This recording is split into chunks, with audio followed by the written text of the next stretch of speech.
Hello, hello. Hey, Chenier, how you doing? I'm fantastic. How are you? Happy New Year to you. Happy New Year to you. Thank you for being a part of Revelations with Lachelle.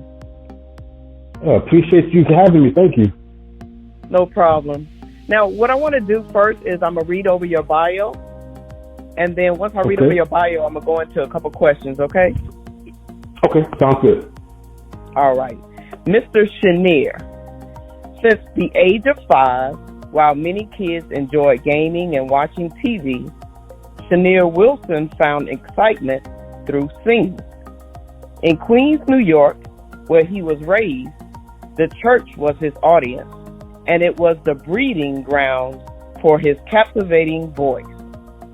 His background experience with singing and live performances goes back to the classic school talent shows, singing in gospel choirs, and a scholarship which led him to sing in the St. Augustine's College Choir. At that point, he realized it was time to turn this passion into a career. In fact, it was his destiny. Mr. Chenier is now a key name for opening live shows and has been booked for every type of event, from family reunions to weddings. Inspired by the greats like Michael Jackson, Smokey Robinson, Babyface, Marvin Gaye, and Brian McKnight, Mr. Chenier writes all of his music with a mission to spread love through song. He is an all-around entertainer. From music to film, his goal is to represent the grown and sexy movement in R&B music to the fullest. Whether it's to make love, populate the world, fall in love, or dance in the name of love, at the end of the day, it was his music that helped to spread love all over the world. Mr. Chenier will be releasing his next project titled Allow Me to Reintroduce Myself in 2023. Some of his accomplishments are: he released a music video, City of Love, in 2021, co-starred in the independent film 20 Bands Book 1 and Book 2, released in 2020 and 2021. Co-starred in the independent film Kiss the Sky in 2021. He is a 7-time nominee for Male R&B Artist of the Year at the Carolina Music Awards. He is also a 2-time winner for Male R&B Artist of the Year at the Bull City Music Awards for 2013 and 2016. He is also a winner of Music Video of the Year at the Bull City Music Awards for 2014, and his most famous quote that represents his brand is "Keeping it grown and keeping it sexy." Again, I introduce you to the iconic Mr. Chenier Wilson. Applause, no applause, please. Okay, well, I believe that sounds like me. Wow, man, you are definitely iconic, I tell you. Thank you, appreciate it. Thank you. So let's start off by your humble beginnings. Okay. All right, you said at the age of 5, was there anybody that inspired you that said, hey, look, this little guy can sing. Let me get him into the church choir, or who would that person be? Well, actually, how it all started, I guess because my mother, she's from the South, and I guess the typical thing is when you have a child, you get him involved in church activities, and the first thing you put him in is choir. You know, let the little kids sing so they can have some fun while they're in church. But what really got me to wanting to sing was when I saw the Jackson 5 on the Ed Sullivan Show. It was a weekly show that comes on, but I saw a glimpse of it, and I was like, I want to be like Michael Jackson. So when my mother put me in the choir, oh, it was a no-brainer for me. I was like, I'm going to sing my heart out. And I was sounding just like Michael Jackson until I reached puberty and my voice changed. But I said, I'm going to keep on singing. So that's pretty much how it started with me. Wow, that's cool. So your mom got you into singing at church, or was it like a family thing? So it was my mother. The only other person that's in my family that sings is my Aunt Joyce, and she's pretty much sung in her entire life, and she's also active in the church as well. But my mother was like, you're gonna get into the choir. So it wasn't like, well, he can sing, so let's put him in the choir. It was, okay, you're going to church, you're going to join the choir. That's how it was. But with me, because I was a huge fan of the Jackson 5, and I was following Michael Jackson, and believe it or not, sounded like him when I was little. I was like, okay, well, I'll be Michael Jackson in the choir. Let alone, it didn't happen that way, but yeah, so that's pretty much what got me in the choir, and I stayed and sung, but I get stuff. So you said, okay, in your bio it said that you were in Queens, New York. So were you in the choir in Queens, or was this somewhere down south? Okay, yeah. It was my home church, which is actually, first it was Universal Baptist Church, but then we went to Hebron Baptist Church in Brooklyn, New York. So It was definitely it was a home situation there. But as I migrated to the south for school and everything, then I didn't join the choir in the community, but I was a part of the choirs at my college that I went to. Okay, so you actually were singing in the choir in college. Did you do it throughout grade school and high school up until college? Yeah, you know what? Forgive me. I never talk about high school years, but yes, in high school I was part of the August Morton Gospel Choir. But because it was high school, I didn't really take it seriously. But I was part of the choir that said I was in the choir. So but it wasn't like that was my main focus. But I 2 years I was in the choir in August Martin in high school. Yeah, but all that shaped you into the individual who you are today. So I guess my next question would be, did you have any formal training, or was it just the fact that, you sung throughout the years and you kind of refine your craft? Yeah, actually what I did was, when I was in high school, like I said, I still wanted to be a singer. I went and took some vocal training at the Brooklyn Academy of Music. The Brooklyn Conservatory of Music in Brooklyn, New York. I think they closed down now. But yeah, I took some vocal training there while I was going my senior year in high school. So I was definitely honing my craft to do what I wanted to do, but at the same time, preparing for college. So I knew that once I reached that college level, I was going to pursue my music career, even though it was on a professional level. Okay. So what was your first professional debut as a singer? Woo! Uh-oh. This would have been the professional debut as far as me hitting the stage for the first time on a professional was in 2004. I had a song out called One Fantasy. That was the first song that I've ever written. A ballad, sound like something that Babyface would have written. Beautiful. Now, I'm used to singing and performing, in New York and in choirs and all that good stuff, but to actually sing my own material, this was literally the first time, and it was at an after party for a video shoot for some rappers. I'm talking about like gangster rap. My producer, my producer's wife, shout out to Lee Tater, BMWG Music. His wife was managing this hip hop artist who was kind of gangster, I guess you could call it.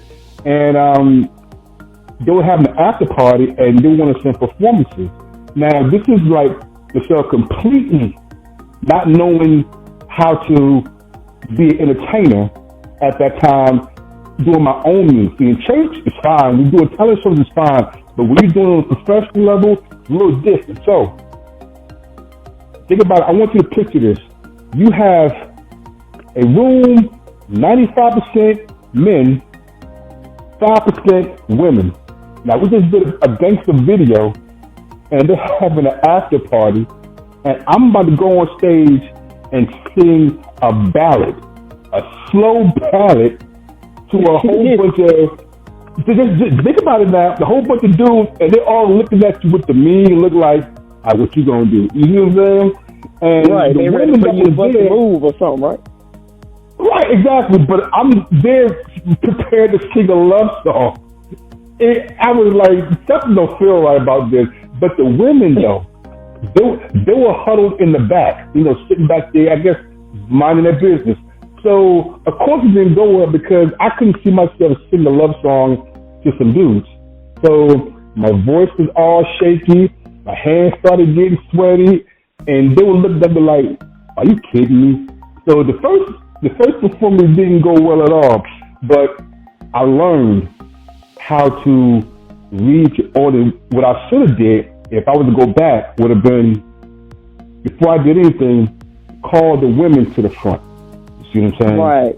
So it's all about techniques. Because like I said, it's like the men told the girls, y'all sit in the back, this ain't for you. And I'm sitting like, no, they need to be in the front because it's for them.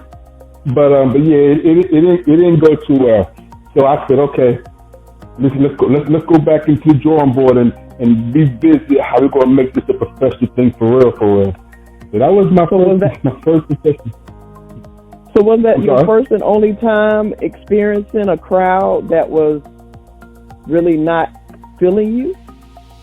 Well, the crowd was feeling me because of me at that time. So like I said, moving forward, it's like I had made sure I had my songs together. Because see, at the time, I only had one song. So, and also in this business, Michelle, you're going to learn what, you don't have to necessarily take every performance that comes your way.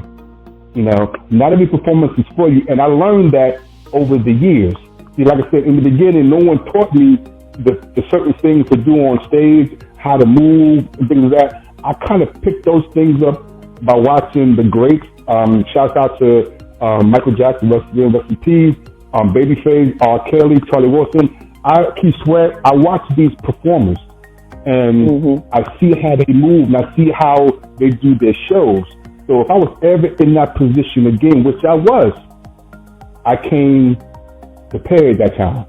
So when you say, have I ever been in a crowd that wasn't feeling me? 9 times out of 10, when you go into a crowd, a performance, and they don't know you, they're automatically not going to feel you because they don't know you. But it's about you engaging with the crowd to get them to know you. And you're not going to have, not everybody's going to like you because they may not like the songs you perform. They may not like your voice. They may be looking for some trap music and you don't sing trap music. They may be looking for you sound like Luther, but you sound like Brian McKnight or so on and so forth. So that was the only time that I really I can't even say I came unprepared because I only had one song they wanted me to sing. But what I should have done was, okay, what kind of crowd is it going to be? It's going to be a bunch of dudes. And I could have just fell back. But what I should have did was serenade the ladies because you know how I do. Once you start singing to your ladies, the men going to fall in line because the men going to say, oh, wow, so this is how you get them? But instead, it's my first time, didn't know what to do. I just started singing, and it didn't go too well. Wow. I guess that's a good experience. I wish I was recorded so I can go back and look at it and laugh at it. Because, I was like, oh, my God. And they kept saying, you're going to do fine, you're going to do fine. I'm like, I'm singing a love song, dudes. I'm not going to do fine singing a love song to these dudes.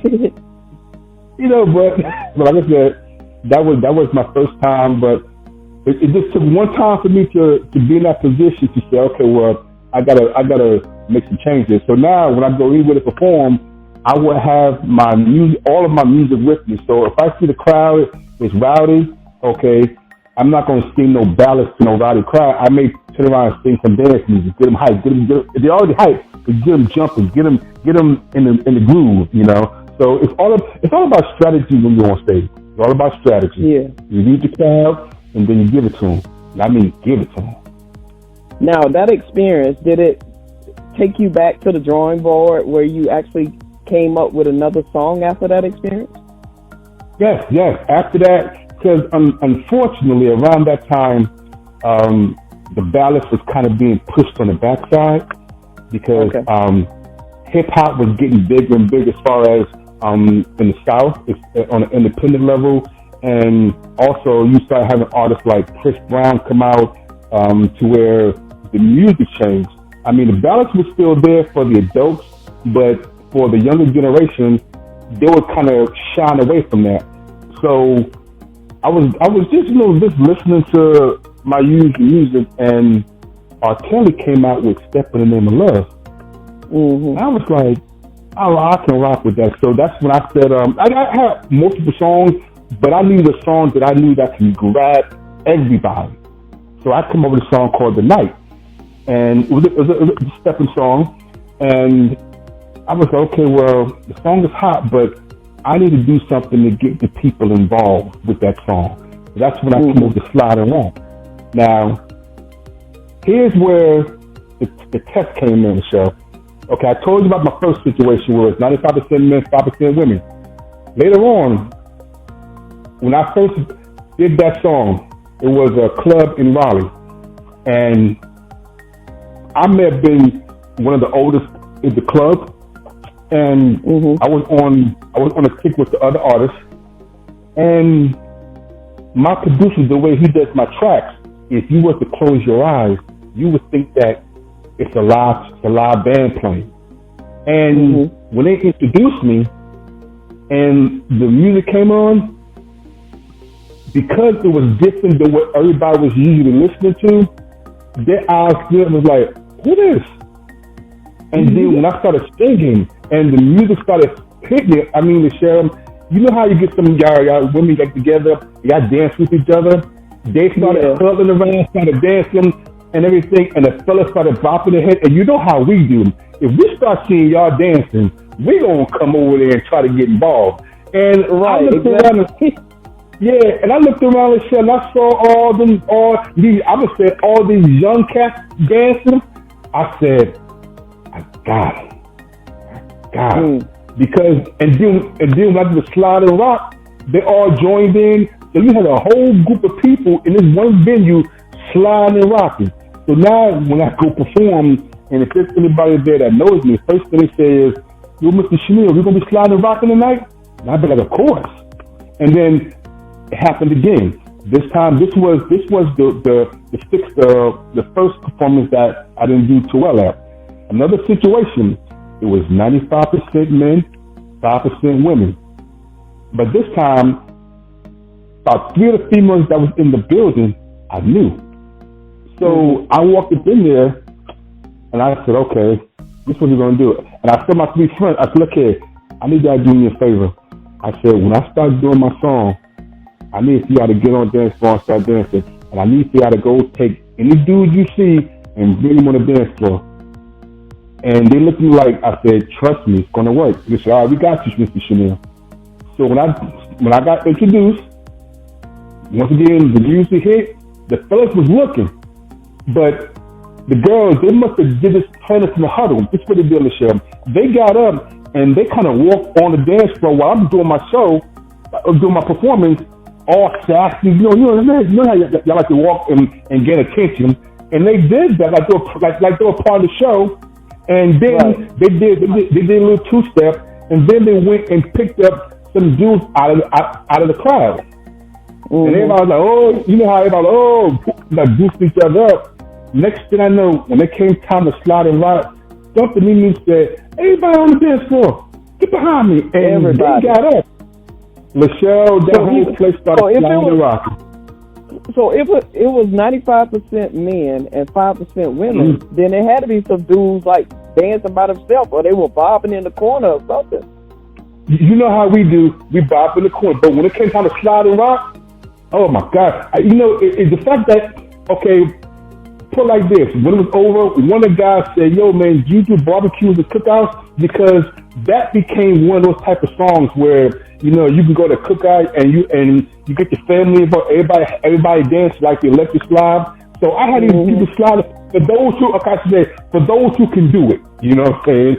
Some would have like two left feet, but it was cool because I finally thought that I finally had arrived, meaning that I finally got a song that I could perform. Because my biggest problem was finding a song that I could perform everywhere. But once again, if you know anything about the Pied Piper, you take one song and the rest will follow.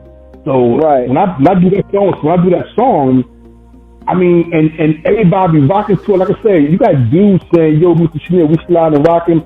They may not do nothing, but they know what I'm going to bring to the table. So anytime I perform, I had to do that song. But you know what? I always say an artist should have their own signature song that they always perform. And that was it.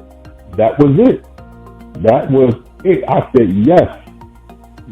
And I was just about to ask you, what is your mission to spread love through song? And I think that's it. You know, you hit the nail on the head. That's it. Spread love through song. That's exactly what it is. That's why I said with my music, when I say you're gonna make love, you're gonna step in the name of love, and you're gonna fall in love because it's all in the name of love. One thing that has no color, love has no color. I don't care. You can love your way as a white person, black person, but at the end of the day, it's still love. And what's universal? Music is universal. It's everlasting. You can't beat it. You know, you bring it out there. Somebody is gonna fall in love to your music. Somebody's gonna dance to your music. Somebody's going to put your song on repeat to make a baby. They're going to do whatever they want, but it comes to, all goes back down to music. Now, do you think because of that, that's your gift to actually bring people closer together?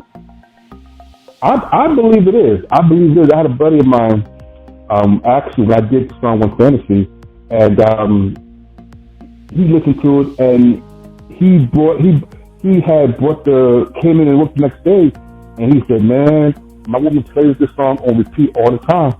I was like, "Yeah, it's that type of song, you know. It's smooth, it's laid back, you know. You can sit there and listen to it and hold your person that you're with. It's also a good wedding song." So, yeah, my mission is to bring people together, one way or another. You're going two-step, two-step. You're going to make love. You're going to fall in love, but it's bringing people together. So I definitely feel where you're going with that. I love that. So what is the Grown and Sexy movement? Can you tell me a little bit about that? Oh, definitely. The Grown and Sexy movement, that's pretty much anybody that supports Mr. Chenier, you're part of the team. The Grown and Sexy movement is to remember the type of music that I'm playing. Because nowadays, they put us in the adult contemporary category. You do R&B, the adult urban, okay? But when you listen to my music, if you want to listen to radio, you won't listen to it on K97.5 in Raleigh. But you listen to Foxy, but you put it on Foxy. Because Foxy is more for the grown folks. Some songs that I have, the younger generation might not vibe with because it don't sound like Chris Brown. Or it don't sound like Jacquees, you know, because usually they use a lot of auto-tune and stuff, and the content that they sing is on a young level.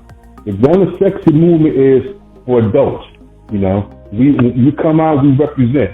Certain things that you do as an adult, that's pretty much the Grown and Sexy movement. In other words, we bring in this style of music to wherever you're at. Let you know that this style of music is not dead. So if I say the Grown and Sexy movement, we're coming. That means I'm bringing my team, and anybody else who vibes with me, we're coming. That's the movement. So you know what, when you see Mr. Chenier, you know what I'm bringing, and everybody knows that I don't come along. Now, do you have any in the younger generation that vibe with your music as well? Oh yeah. We do have them. And one thing about me, I don't knock. That's why I said if you vibe with the Chenier, you're part of Team Grown and Sexy regardless. So you can be, I'm 48. You can be in your 30s, and if you rock with Mr. Chenier, like my DJ, he's in his 30s, and my last single, Superman, he loves that. So he plays it a lot when he be doing his club thing.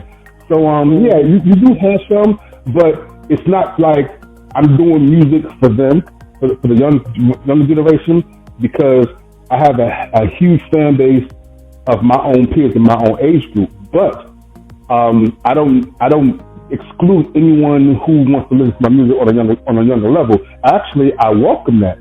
But if they don't come, I always say, if you don't like my music, then it's just not for you. Not saying my music is bad, just that they may not be feeling that. I had a young lady that I was dating a few years ago who listened to my song, and she said, it's nice, but it don't sound like Chris Brown. That's automatic, like, come on now, Chris Brown, really? You know?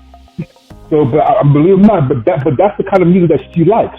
But then again, she was on a younger level. Now, people my age, when they hear that, they're gonna be like, yeah, got a nice Charlie Wilson keyword, Charlie Wilson. They are automatically comparing me to my age group, as opposed to the Chris Brown or the so and so. Now, I'm not get it twisted, Michelle. If Chris Brown ever want to do a song with me, I definitely will not turn that down. But you know, I'm like, this Chris Brown, come on now. But at the end of the day, you know, on a sexy movement, they know Mr. Smith's coming with that grown man feel. You know, that grown and sexy feel, you know. I said my show is the one where you come in there, you can just sit down and have a glass of wine and enjoy a great show. But the younger generation, they're the ones that you go to a music hall and a standing room only and there's no seats.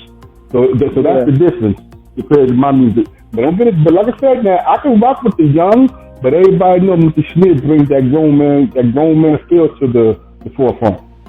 Yeah, that's good. So, what would you say that makes you unique?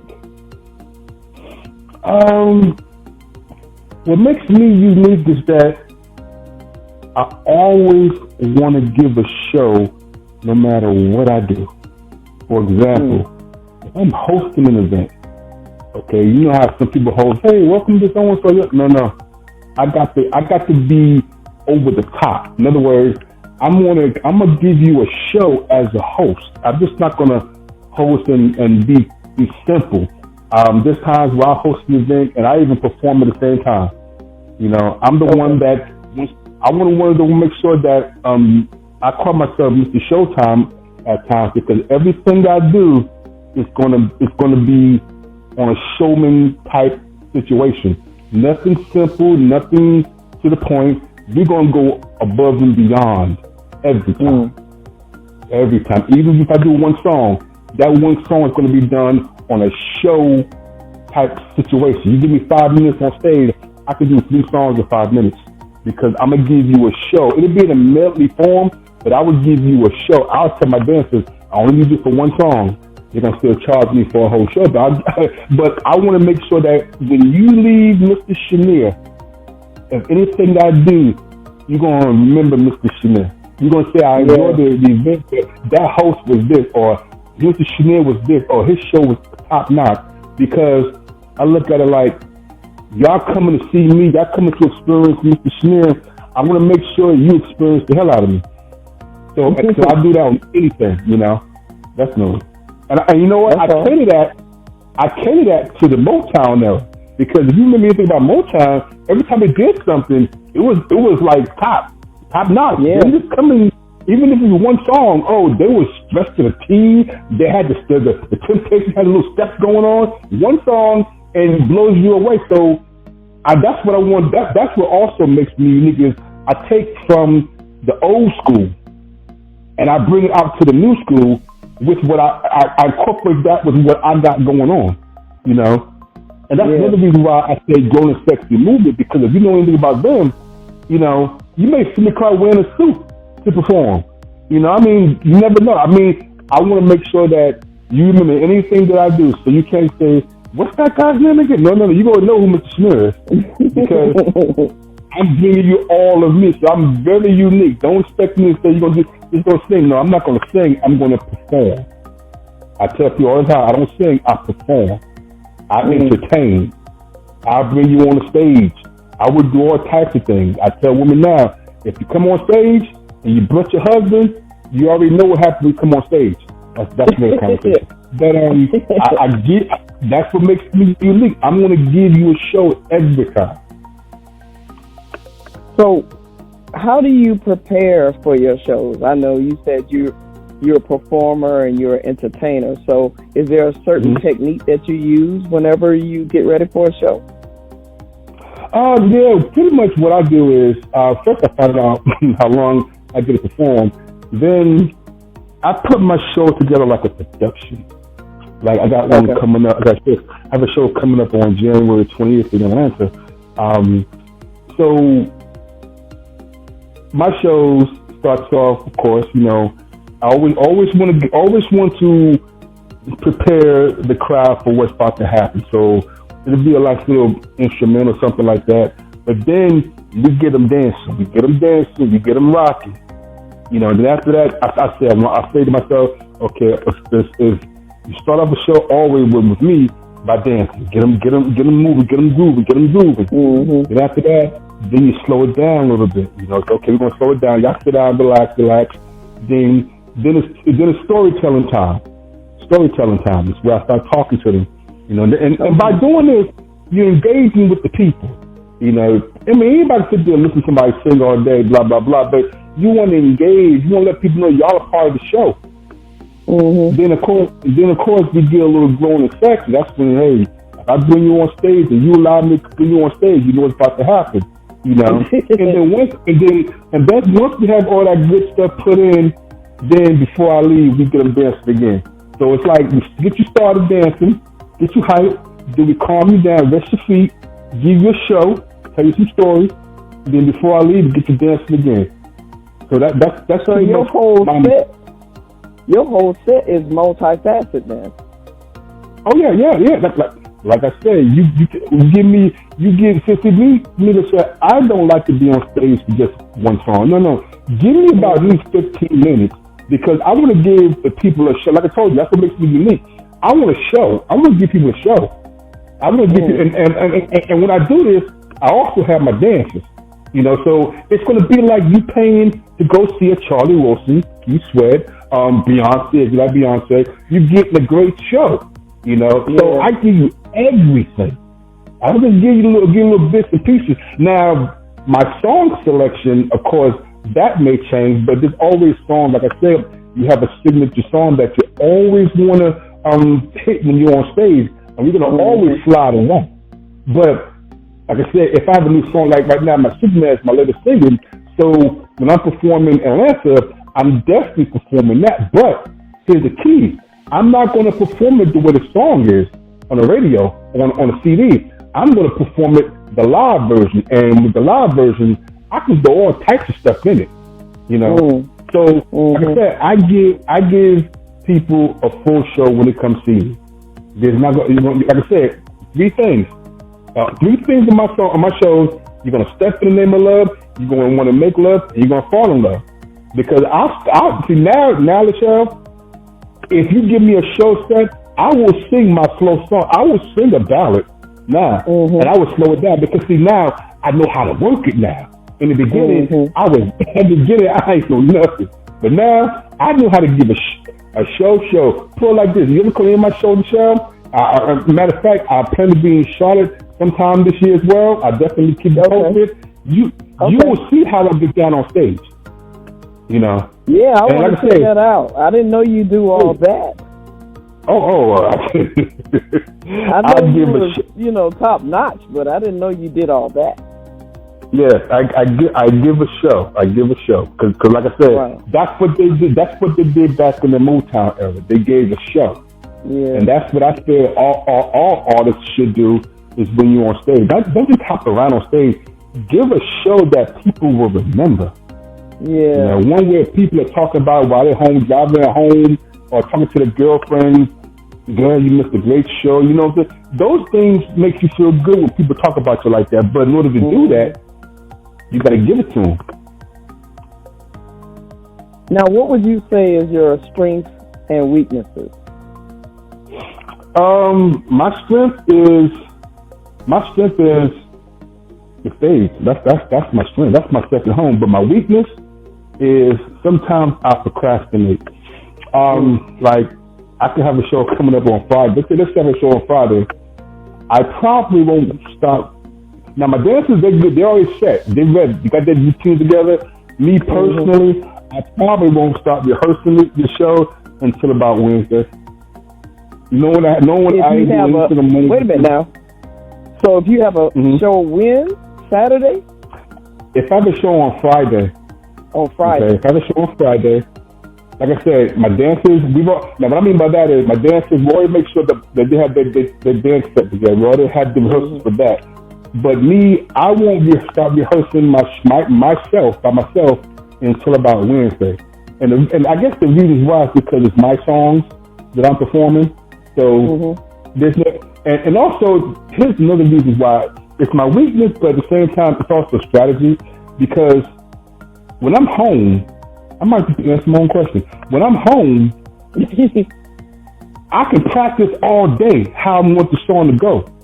But once I get to the venue and I see all the people and that music hits me, I get into a zone to where everything I practice, I won't even do. Like I may want to sing a song. I may want to sing a song a certain way, but then I'm there. If anything can trigger me to where I may change it to fit the situation. Like if I'm singing a song and it's normally just speak for the entire crowd, then I'll sing the song. But if I can see one person give me that one eye, that one look, I'll mess around and tell her make that song for her. To where I won't even sing the lyrics. I'll probably sit on her lap and have her sing the song for me if she knows the words. So it changes. Things change. But see, remember, what am I doing?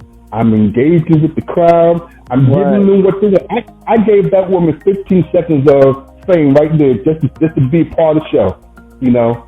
So I could press. Now, what I may do, like I said at home, what I could do is just continue to. If I have a song that I'm doing that's new, and I want to make some of the words, then of course I'll practice that. But usually I don't wait until about Wednesday to say, okay, well, let's go ahead and start getting these songs down pat. Make sure I do this, I do that.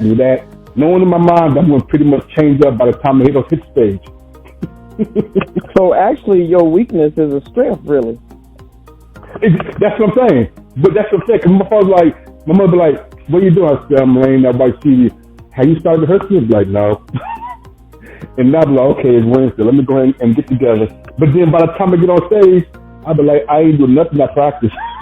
and I guess you've been doing it. You've been doing it so long, you know, I guess, you know, you don't really need that much prep time, right? Right, exactly. Now, here's another thing. Had a show in Atlanta about 3 years ago. And the promoter, she wanted to get some of my Mr. Chenier shirts. So I gave her the price and she paid whatever. But what I didn't realize was my family in New York, who knew her as well, was talking about surprising me when they come down and see me perform. So the day before the show, I was talking to my dad, and he was telling me, you know, asked me the same question, asked me about how I prepared and everything. I told him, and he said, so with your show, he's like, how you dance? I said, my dance, oh, that's straight. He said, well, maybe one day I'll come down and see you perform and I get on stage and dance. I said, okay. I said, Dad, you let me know you coming down, I'll make it happen. He said, oh, so you can do that? I said, it's my show, I'll do what I want to. I'll stop the show if I want to. He didn't believe me. But I didn't know what he was doing was preparing. So showtime came, and I was wondering why they could put me and my dancers in the dressing room, but nobody else was in the dressing room. Because what it was is, they were seating my family. And from the stage, you really can't see everybody because of the lights. So when it came time for me to perform, we was doing our thing. And all of a sudden, I was like going to another song, and everybody kept pointing. I was like, what are y'all pointing at? And I was like, oh wow, my whole family was sitting there in a big old wall just with the Mr. Chenier shirts on support me. So my dad I was like, I said, you know what, hold on, we're going to make some changes. You know what I'm saying? I didn't stick to the plan, because what I told my dad, you in the show, I will stop the show and change to get on stage. So I said, DJ, skip the next step, go to the next one. I said, Pop, come here.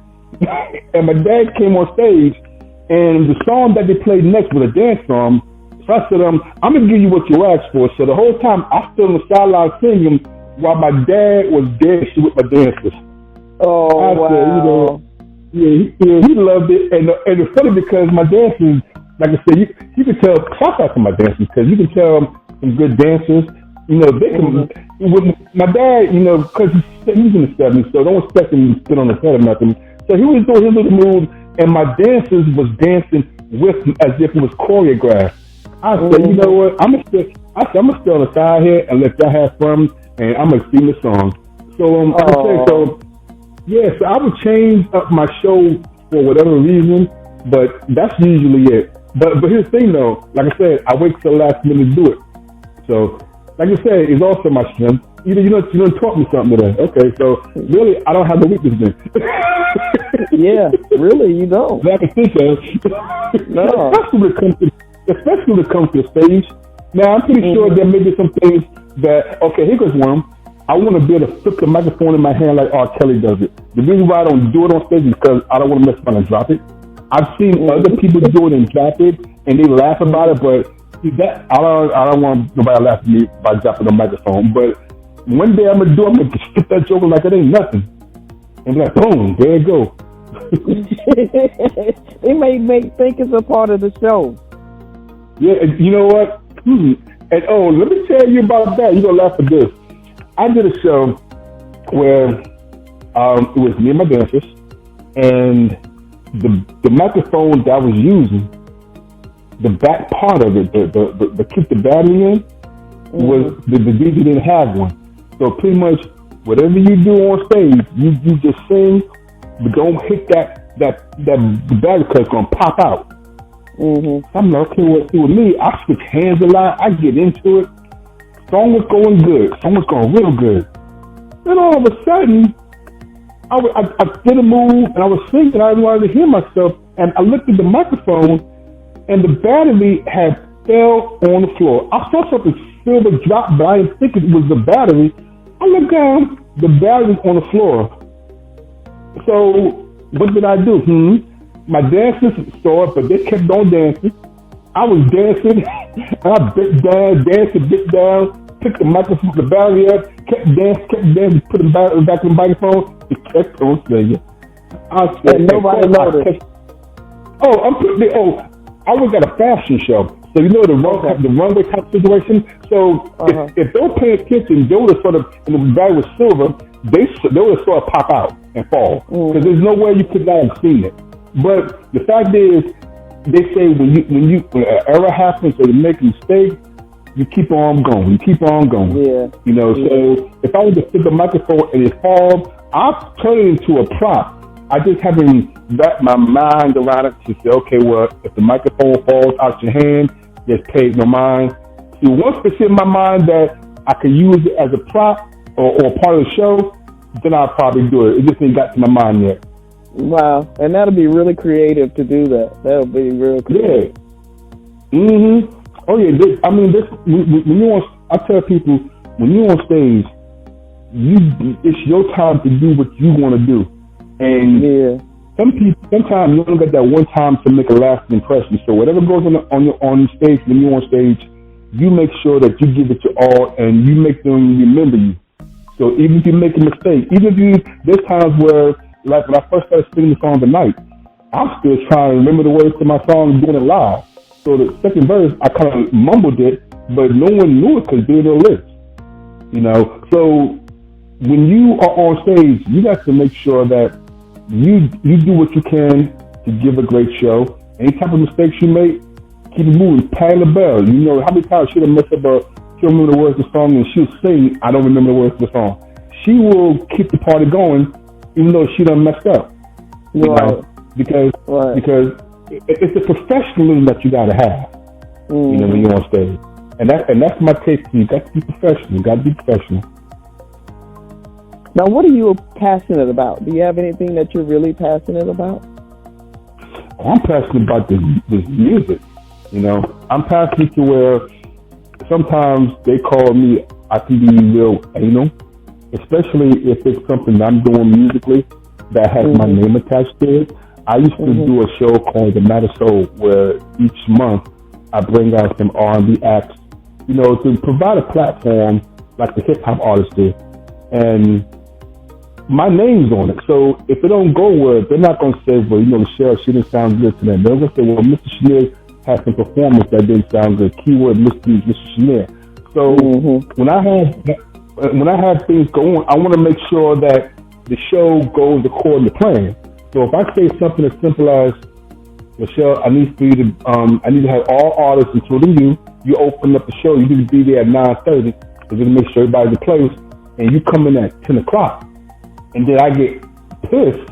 It's because you're messing up my flow. Now, if you contact me, let me know you're not gonna show up or you're gonna be late, that's different. But when people mess with my music, whether it's the songs, whether it's an event, I get ill about that because this is me. When stuff don't go right musically, I get ill. People say, Chenier, calm down. I'll be like, nah. Especially when it could have been avoided. Now, some things you can't avoid. And they'll be like, yeah, somebody even told me, they say he's really passionate. I was like, yeah.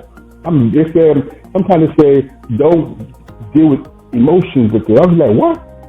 Emotions is the passion that you have for the brand. If you don't get emotional over your stuff, then you shouldn't be doing it. That's anything. Yeah. You could be a basketball player. LeBron James get mad every time he gets fouled. He's passionate because he's tired of getting hit, and you're not calling it. Oh, he is. Kobe Bryant was big on that. That's why this one time he didn't even talk to his team for 2 weeks because they were messing up. He's passionate about this game. And if you want to rock with it, like if you're going to rock with me with music, you got to be passionate about it for me because that means that you don't love as much as I do to go above and beyond like I do. I'm so passionate to where if I wake up in the morning and I sound a little bit congested, I got to fix that because I can't sing. I got problems. Yeah. Even if I get a sore throat, I don't even go to work. It can be a small little tickle. I probably call out because I know me and sore throat is if I don't deal with it now, it's going to become bigger, and I can't sing. Especially that stuff. It's the worst thing to have some shows coming up, and all of a sudden your voice gonna go away, or you wake up and you congested. Oh, that's the worst feeling. Because you're like, okay, well, how am I going to sing these songs? So yeah, I'm passionate about this music, very much so. And you've always been like that? Is it because a lot of choirs, they real, passionate about their members showing up for choir practice and stuff like that. Is that something you learned through just being on the choir, or is that something that was already instilled in you? Okay, well, my dad is military, so everything got to be top notch or whatever. When I was in the choir, but when I was in the choir, the choir right now, if you were in college, you were in. All right, choir practice would be 6:30 to 8. All right, I always and the cast closes and stuff. So people come, especially at 6:30, people come in there 7:15, 7:20. And the choir is your ear, so it's like, you gonna kick me out the choir? That's the most you can do. These kids don't be hearing, But then of course, when we had the gospel concert, and now you want to be a part, now you want to come to practice. No, you didn't. So it's also a respect thing. It's like this: do you respect this business? Do you respect whatever you're doing? Even at work, do you respect the job that you're doing? Okay, I can teach you how to do the job, but I can't teach you to be on time. So you want to make sure that it's a respect thing, It's a respect thing. And with me, like I said, if you can't respect me to do what I need for you to do on an event that you want to be on, then I can't rock with you, Yeah. So but the choirs, how I trying to say back in the day, you late at the 50-cent fine. I wish I could charge some folks some money, but sometimes you just gotta suck it up and just know that, okay, well, if you can't respect me now, I can't use you on the next time. That's usually the case. They be like, okay, well, what you gonna do? I'm here. You want me to perform or not? I'm like, no, you do your thing. Just that, don't ask me about the next time. Oh, can I be on it? Nah, I can't work with you. That's usually the response. I can't work with you. So, yeah. Now, my last question would be, I didn't do it, and she said she was 21. I'm not with you. The last question. There was this comedian. Whenever somebody said, "Let me ask you a question," the first thing he says is, "I didn't do it," and she said she was 21. That's the joke. I didn't do it because she's 21. I would expect that from Mr. Chenier. That's another thing. Mr. Chenier is completely different from Chenier. Chenier is the laid back. I'm sitting on the couch playing video games, watching the movie, eating some Chipotle. Mr. Chenier, he's all over the place. He's all over the place. That's the entertainer side? Yeah, that's the entertainer side. Mm-hmm. Okay. Oh, yeah. Well, I do want to ask you this one question. Now, where do you see yourself in 5 years? Oh, that's the question of the day. 5 years, I will be. That's the question of the day. I always say that always respond with that question because it also helps me to reflect on the future. You know, I mean, that sounds like cliche, reflect on the future. Then reflect on my goals that I have for the future. So whenever I ask that question, it gets me to talk about it. That just put it back in my mind. 5 years from now, I look to be one, not working a full-time job, meaning I have my own. I'm so deep into music to where that's paying my bills. That's providing residual income. Keyword residual. I'm all in music. That's just music, Michelle. Music and entertainment. I mean, yeah, you know, we did 20 bands together. That was a great news, whatever. But I want to be into whole entertainment spectrum. Meaning, okay, music going to be there always, but I want to get back into movies. You know, I'm not big on stage plays. I want to do movies. I'm talking about movies, action movies. I want to be even one movie where I get killed. You know, I always thought Nina Brown and Music City was so hot. But I want to be all into entertainment so much to where, like I said, that's my job. That's my job. Like right now, let's say, okay, I'm sitting here because I got a studio session later on tonight.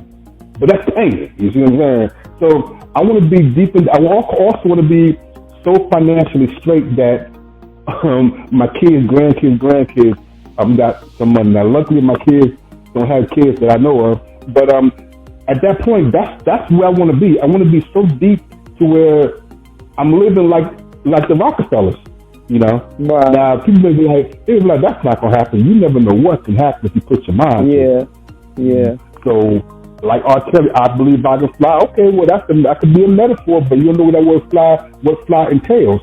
So it's like that's what I want to be. But ultimately, I want to be doing music full time and receiving residuals from them. Now you may say, how do you receive residuals? Okay, royalties from your music being played here, whatever, songwriting, stuff like that. Every time that song gets played, for example, Babyface ain't got to write no more songs ever. He's going to be set for life. You know, so you want to get into that mentality and to that level. Now, of course, that's going to all come with blood, sweat, and tears. So the passion that I have is going to continue to be greater and greater because I have a goal that I'm trying to reach. You know, so if I got to piss people off to get there, I will. And by doing that, that means don't take no sh ... You got to do what you got to do because at the end of the day, you have a goal. And you know what? That's in anything anybody ever do. If you keep yourself in your mind that you got a goal and you're going to piss people off to get it because you're not going to let them piss on you and call it rain, you're going to do what you got to do. And that's my take on my goals. I know what I want. So it's time. I mean, it was my dad, quit shucking and jiving and let's make it happen. Yeah, that's a great mindset. Yeah. You're going to keep it growing and keep it sexy, right? Always. No matter what you do, no matter what you do. I don't care. You sitting there playing with kids. Keep it growing and sexy. Yeah. Keep it growing and sexy. Out and about. You know, because remember, you are your own brand no matter what you got going on. I don't care if it's positive or negative. You are your own brand. And you always want to make sure you represent it to the fullest. So everybody knows no matter what I do, it's going to be growing and sexy. I make laughing, joke, he got high, but it's going to go on a sexy level. Yeah, I can see you having your songs in a soundtrack somewhere on somebody's movie. Yeah, matter of fact, I had one song called My Place, it was played on an internet web series. So yeah, I can see that definitely. I have been reached out by a couple of guys who wanted to shout out to Mayor Rohan, who wanted to put City of Love on for licensing. He wants to submit it for licensing because that's definitely a good song for a soundtrack. And that was also shout out to Dwight out in Illinois. He wanted me to. He thought about taking. I don't know if you saw the video of the City of Love. He wanted me to say, "Hey, wouldn't it be a bad idea to make a movie called City of Love based all around your video and that song?"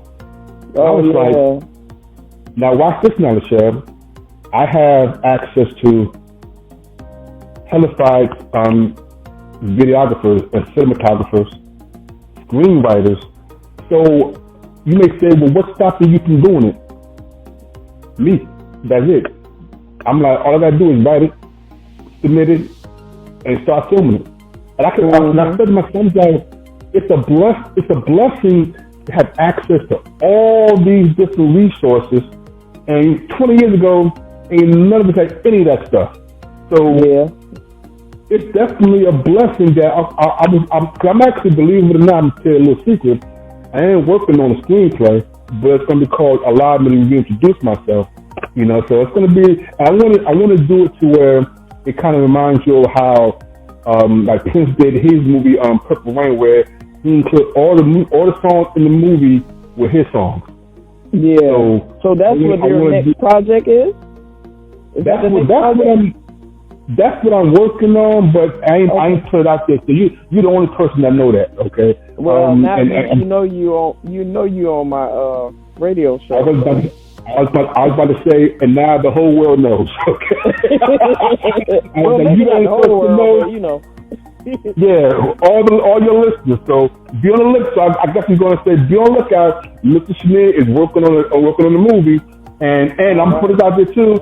And I may be coming for you. So any actors or actresses, get ready because anybody knows when I do my productions, anybody that I know, I always look for you.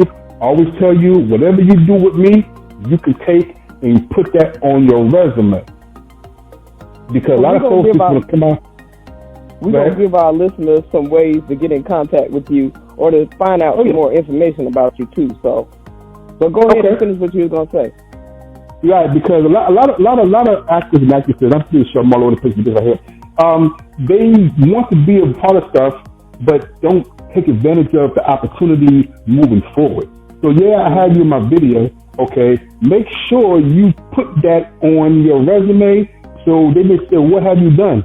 Don't say I was in a couple of movies. No, give them some examples. I was on Mr. Chenier's movie, or Mr. Chenier's movie or video, blah, blah.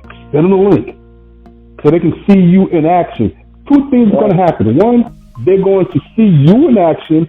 And two, they're going to see what? Mr. Chenier in action. So pretty much, you done promoted me, you done promoted yourself, and at the end of the day, you get where you need to go, and they will remember Mr. Chenier moving forward because I'm an artist. So it's helping. It's like each one teach one. You look out for me, I look out for you. So be on the lookout. Be on the lookout. It's coming. It's coming. Yeah, that's all right. So I want to give everybody your website. And that website is www.mrchenier, that's MrChenier.com. And then you're on social media sites. Facebook, you're Mr. Chenier Wilson, that's MrChenier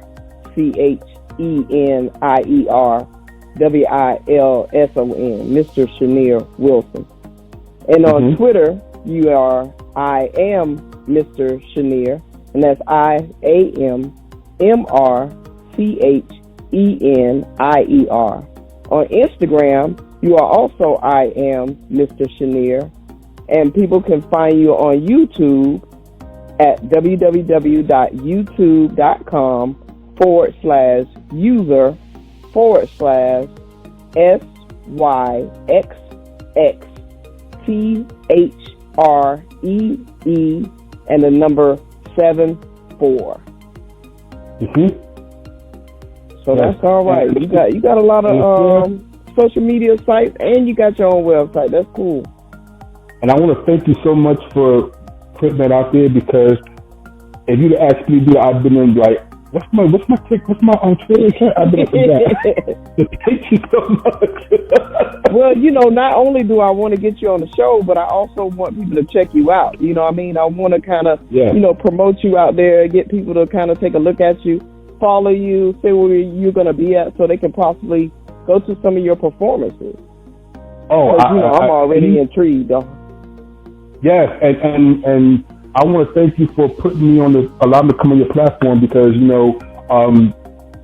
this is definitely what you're doing is definitely needed. You see what I'm saying? Because I love to talk, and at the same time you learn something about me. I learn something about you. You want to see my show, so it's imperative that I make my way to Charlotte.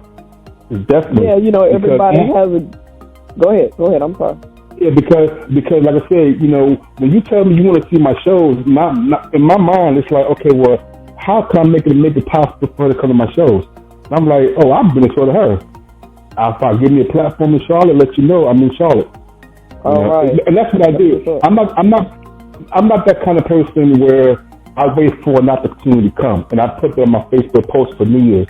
I told artists nowadays, I said, don't wait for an opportunity to fall in your lap. Go out there and grab it and put it in your pocket. Meaning, you go out there and you find that opportunity. You make it happen. You make it happen. You don't wait for somebody to say, "Oh, are you able to perform?" Okay, if they don't do that, you go out there and you get it and you perform yourself. And eventually, they're gonna want you on the show because they see you working. That's another thing. If they see you working, that's when they come for you, because they see you working and they want to be a part of what you got going. So trust and believe. We are coming to Charlotte, and congratulations, Michelle. You are now part of Team Going to Sexy. All right. I appreciate it. Thank you so much for that title.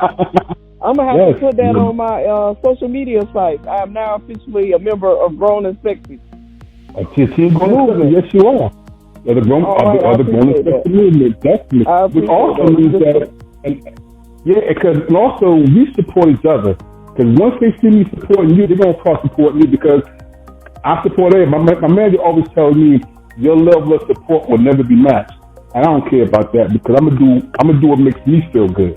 So you're always gonna have my support. Always. Oh, well, thank you so much. That is so sweet. Mm-hmm. You made me smile today. That. Well, no, that's not the only time you made me smile, but you made me smile today. I'll see you. Well, we're gonna end with our final thoughts, because I know you're probably busy, and today is what, Tuesday? So you got to start. Monday. Oh, it's Monday. Okay, so you only got like one more rest day before you have to practice up on your work. So I ain't gonna hold you too much longer. Yeah. You good, but our final thoughts for today is Mr. Chenier Wilson, a man who's uniting the world with his passion for love and music. A man who has enriched our lives with something that we need from deep within to spread around to everyone that we know. A man that you will definitely have to keep your eyes on, because he is definitely coming to a town or a city near you. And I thank you and I love you, Chenier, and I really appreciate you being on the show. I appreciate everything you're doing in our community by trying to change the world and to give the world something that we're missing. And the thing that we're missing is that love. And you are honestly one of the greats. You are iconic. I can't wait to see you in the next 5 years doing something really good. I appreciate you. Thank you so much for sharing. And remember one thing, no matter what you do, keep it grown and keep it sexy. And keep it sexy. All right, Chenier. All right. Thank you so much. You have a good night. You too. All right, you too. Bye-bye. Bye-bye. Bye-bye.